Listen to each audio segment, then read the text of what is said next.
সমুদ্রের গভীরে এমন কিছু রহস্যময় জিনিস পাওয়া যায় যা সাধারণ মানুষের কল্পনারও বাইরে। Number 1, skeleton. 2015 সালে অ্যারিজোনাকে এক ডাইভার সমুদ্রের তলদেশে 2টি স্কেলিটন দেখতে পায়, যা দেখে তিনি পুরোপুরি ভয়ভীত হয়ে যান। যখন তিনি ওই দুটি স্কেলিটনের কাছে গেলেন, তখন দেখতে পেলেন ওই দুটি স্কেলিটন সিংহাসনে বসে আছেন এবং তাদের চোখে চশমাও পরা ছিল। তিনি তাড়াতাড়ি রিসার্চ সেন্টারে খবর দেন। তারপর পরীক্ষা নিরীক্ষা করবার পর জানতে পারা গেল ওই দুটি প্লাস্টিকের কঙ্কাল ছিল, যা কোনো স্কুবার ডাইভার প্রাং করবার জন্য ওখানে রেখে দিয়েছিল। Number 2, sea creature.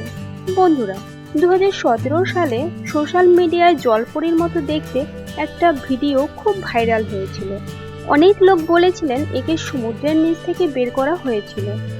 কিন্তু আপনাদের জানিয়ে দেই যে মায়ানমারের এক আর্টিস্ট কাঠ ও ফাইবারের সমন্বয়ে এটিকে বানিয়েছিলেন এবং আর্টিস্টটি ওই সি ক্রিয়েচারের গলায় একটি মোটরও লাগিয়ে দিয়েছিলেন, যাতে দেখে মনে হয় এটি সত্যিই শ্বাস প্রশ্বাস নিচ্ছে।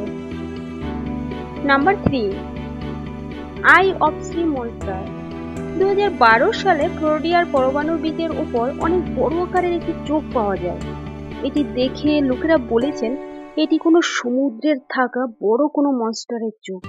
তারপর বিচার বিশ্লেষণ করার পর জানা যায় এটি কোনো বড় মনস্টারের চোখ তো নয়, বরং এটি একটি শর্ট ফিশের চোখ।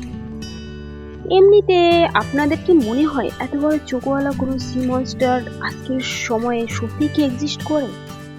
তো বন্ধুরা, এরকম নতুন নতুন রহস্যময় ভিডিও পেতে আমার এই চ্যানেলটিকে সাবস্ক্রাইব করুন এবং কমেন্টে জানান কোন ধরনের ভিডিও আপনাদের ভালো লাগে। নমস্কার সবাইকে।